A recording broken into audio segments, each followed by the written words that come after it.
Mr.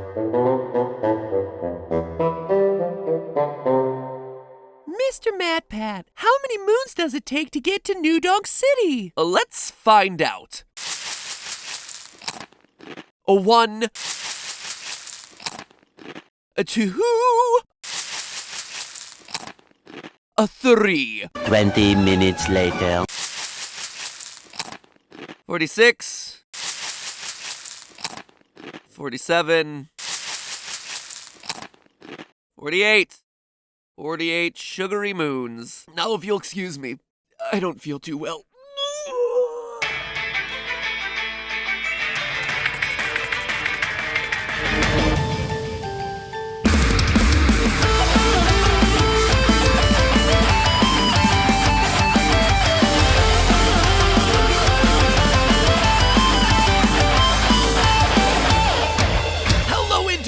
Welcome to Game Theory, the funky mode to all of gaming's most complicated issues. Today we're going to be strapping in and launching ourselves into Super Mario Odyssey, one of the most satisfying and confusing Mario worlds I've ever had to experience. I mean, you have a kingdom of rainbow forks right next to Nintendo's version of Dark Souls. Then, because of Mario's canon height of 5'1", the people of New Dong City are well over 10 feet tall, but of course Wario isn't in the game, so I can't prove once and for all that my calculations from 4 years ago weren't as insane as they initially sounded, okay? But you know, arguably the most fascinating part of this game has to do with the very last location you go to. The moon. Not because of the dark side stages or the boss rush, but because when you actually sit down and do the math, the moon is proven to be the single biggest threat to Mario. Nay, I say the entire Mushroom Kingdom. Forget Bowser and his petty little schemes to marry Princess Peach, that is nothing. This thing right here is a threat scarier than anything Nintendo has ever cooked up. We're talking Majora's Mask levels of planet-wide moon-based catastrophe here, people. But to truly understand why this thing, the moon, is such a menace to Mario in this game, we're gonna have to do some math. So get ready, theorists. Let's crack open some formulas and break out the TI-84s. Yeah, 84s. We gotta bust out the big guns today. Because here we go, off the rails to explore the great wide wacky world of Mario astrophysics. To begin, we need to first establish how large Mario's Earth and Moon are and how far these celestial bodies are away from each other. Now, by this point, you guys know how many headaches the Mario franchise causes me on the pixel measurement side. From shifting heights to wacky gravity, Mario isn't fighting Bowser so much as he's constantly fighting against my math. But determining the size of his planet in this game, this was the straw that broke the camel's back. I thought for sure that there would be a way to do it between all the maps and globes that are present in the game's marketing and in the game itself. And let me tell you, I tried. I tried measuring pixels, but we had no consistently sized reference points. I tried measuring steps, but none of the stages allow you to truly see a whole continent. We attempted Al-Biruni's method, the Iranian scholar who determined the radius of the Earth by observing the heights of mountains, but without being able to reach a point on the horizon, we actually couldn't establish a distance between anything. I examined the globes, the brochures, the start screen, the opening menu, promotional materials for this damn game, so many different things, but damn it, Nintendo, you always have to make it difficult. So you know what?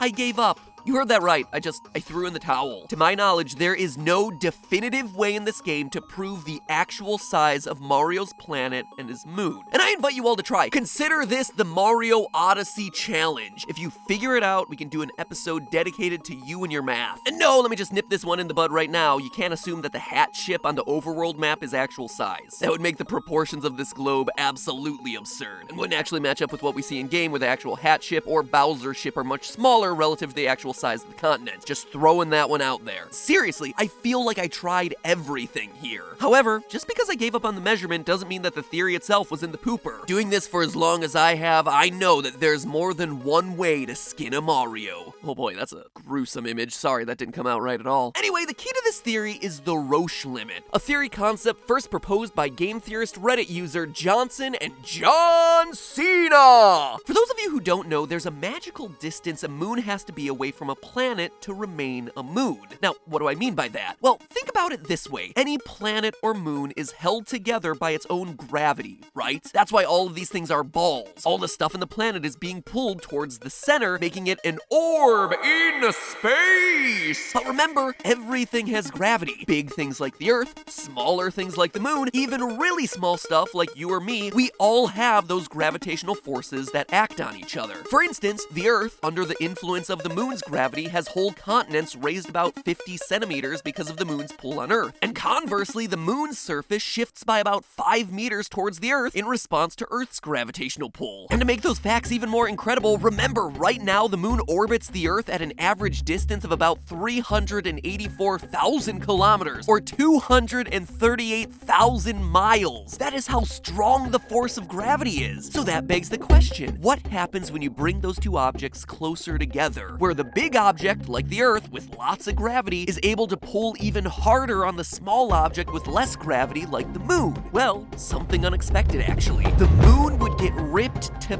pieces because the Earth's gravity is stronger than the gravitational forces that are holding the moon together. You ever wonder how Saturn got its rings? This is believed to be why. A small moonlet happened to orbit too close to Saturn and was pulled apart by gravity, with the pieces now orbiting the planet as rings. And this, loyal theorists, defines the Roche limit, the distance away from a planet an orbiting body needs to be to not be torn apart by the planet's gravity. The Earth's Roche limit is 18,470 kilometers, or about 11,470 miles. That's about 1/20th the distance that the moon orbits at now. So if it ever ventured within that 18,000 kilometer limit, it would be pulled apart and the Earth would suddenly have itself some rings. And that, ladies and gentlemen, is how humanity could finally achieve its final form by blinging out our own planet. We liked it, and so we decided to put some lunar rings on it. Which brings us back to Odyssey. You ever stop to wonder why we're collecting moons instead of stars in this game? Could it be that what we're seeing here is early signs that Mario's moon is being ripped apart because it's orbiting within the mushroom planet's Roche limit? You probably haven't stopped and wondered that, and for as absurd as it might sound, it absolutely seems to be the case here. Notice those huge chunks of space rock scattered across the mushroom planet? We know for a fact that those are coming from the moon, not only via their name, but also from seeing them on the moon itself. But to truly know for sure, we need to determine the Roche limit of Mario's Earth in the game, and then see where the moon falls relative to it. Now, as you can imagine, that involves a lot of math, so I'll try to cut out anything that isn't too interesting. Scientists are Little Mooners, sponsor of the day, but hey, that's just a theory. I'm sorry, maybe I cut out a bit too much there. In all seriousness though, the Roche limit of a planet is equal to 2.4 times radius of the larger object times the cube root of the density of the larger object divided by the density of the smaller object. And as you can probably tell, there is a lot of stuff in that equation that we don't know. I mean, I just admitted 2 paragraphs ago to not being able to find the size of the planet. So without that, how do we have even a ghost of a chance of figuring out the radius of the planet, let alone the density of the planet? And then we gotta do the same thing with the moon. Well, as it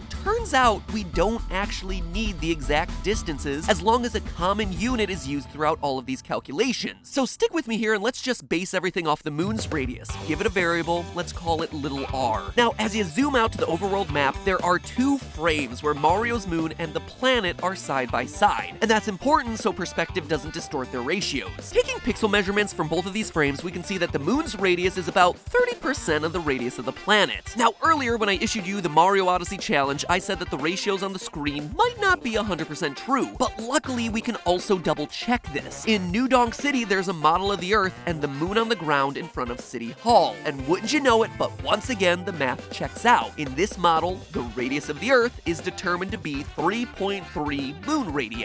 And with that, we can say that the moon radius equals little r, and Mario's planet radius equals 3.3 times little r. Since we're eventually working our way to finding density, the next step is to find the mass of both Mario's Earth and Mario's moon, which again seems like it should be impossible, but luckily we have another secret backdoor here: gravity. You see, when it comes to finding the properties of planets and stars, there are a lot of different formulas that we can use, since, you know, there's no actual way for scientists to weigh a planet without using some form of math. So here we can use gravity to calculate the mass by using the following equation: mass equals acceleration times radius squared over the gravitational constant. That acceleration right there, it's as easy as finding finding out how fast Mario falls after jumping. First on the Mushroom Planet, and then again on the moon. Something we've done a bunch of times here on the channel, especially back in my episode covering Mario's performance at the Olympics, where we found that the Mushroom Kingdom's gravity is more extreme than Jupiter's. Anyway, for that, all we need is the distance that Mario is falling and the time it takes him to fall. Plug those numbers into this equation and we get, holy jeez! On his home planet, Mario's normal jump has a downward acceleration of 70.16 meters per second squared. That is well over 7 times Earth's normal gravity. It is 3 times Jupiter's gravity, and it's over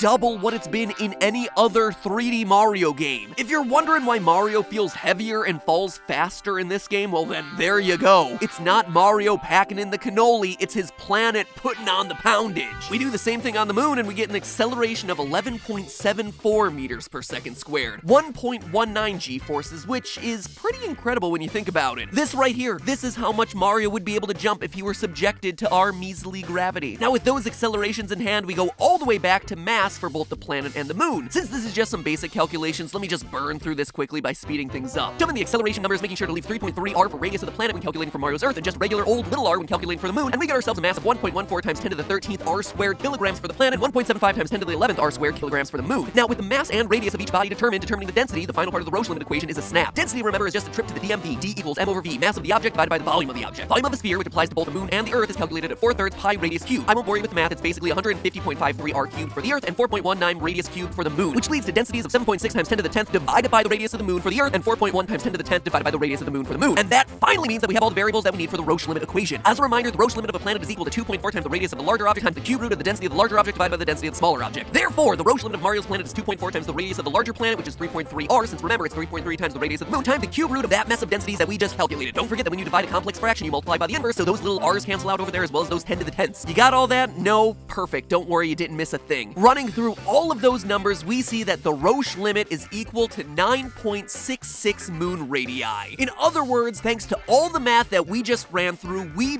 proved that if Mario's moon is within 9.6 moon radii from the center of his Earth, it will be slowly getting torn apart by Earth's gravity, which would give us the reason why we have hundreds of mini-moons and moon rocks all scattered across the surface of Mario's planet. And you know what? That's exactly what's happening here. You know how in the Moon Kingdom there's a spot where you can see the Earth not so far off in the distance? Well, using that vantage point, it seems pretty obvious that the moon is super close to Mario's planet. So we could just assume it's within that Roche limit, but that's not good enough for me or the standards that I have for this show. So using that vantage point coupled with the in-game compass, you heard that right, using the in-game compass to measure actual angles, it may seem unbelievable, but it's actually possible to determine the exact distance with trigonometry, chord lengths, and good old SOHCAHTOA. But since this is the sort of math that I personally never wanted to show up in my life again, and I can only assume like 3 of you actually care about this type of nitty-gritty detail, I'll do it as a mini-theory if enough of you in the comments are actually excited about that sort of thing. Suffice it to say, running all of those numbers, you get the moon sitting just about 5.5 moon radii away from the Earth, confirming that it's within the Roche limit and that it is getting eaten alive by the planet's gravity. And remember, this isn't hypothetical. This actually isn't just a theory. This is truly how Mario's planet would be behaving relative to Mario's moon. It would be eating it alive. That is insane. And while that goes a long way to explain why moon rocks and multi-moons are scattered everywhere, it also spells out some dire consequences headed straight to Mario's planet. To give you an example, consider this. When our sun starts to burn out and turn into a red giant, it's predicted that our moon will be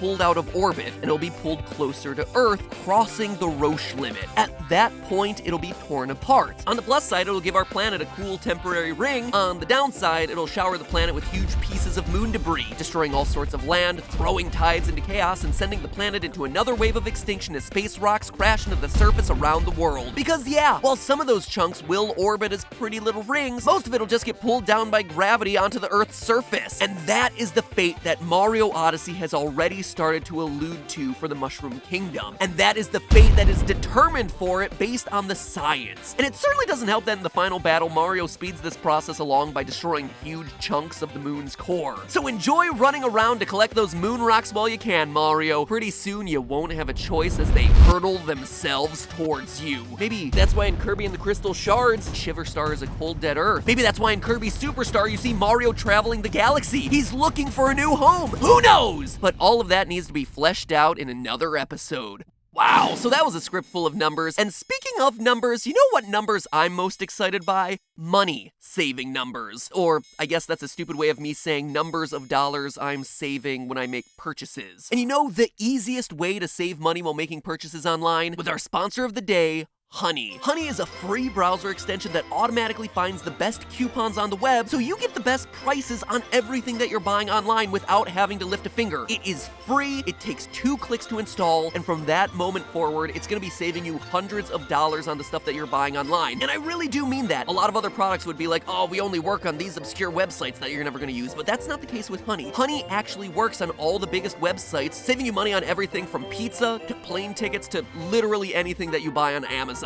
And unlike the fictional, yet very exciting numbers that I went through on today's episode, each time you see Honey's numbers tick up, that is literally the money that you would have wasted without using it. It's basically free money. Forever 21, Groupon, Amazon, Papa John's. I mean, this thing works everywhere. Steph and I went shopping the other day for some new clothes on J. Crew's website, and it literally saved her $30 like that. No extra effort. It's just like, hey, you can save money. It's like, yes, I would like to save money. Anyway, there is no reason to not add Honey to your browser right now. Unless, of course, you just like wasting money, but in that case, I will gladly take it off your hands. Or maybe you set fire to it, which is illegal, but would also be pretty badass. Anyway, it is super easy to install on your browser. Just use my link, joinhoney.com/MattPat. So reward them, reward yourself, start saving money today. That is not a theory, it is a fact. So remember, it's joinhoney.com/MattPat, or smash that top line in the description and treat yourself to a guilt-free shopping trip. Enjoy it now, because in a few million years, the Earth is going to be destroyed by its own moon falling onto itself. So, you know, don't put that money to waste. Just a friendly reminder to let me know in the comments whether you're interested in seeing all that trigonometry calculation, and I will see you next week.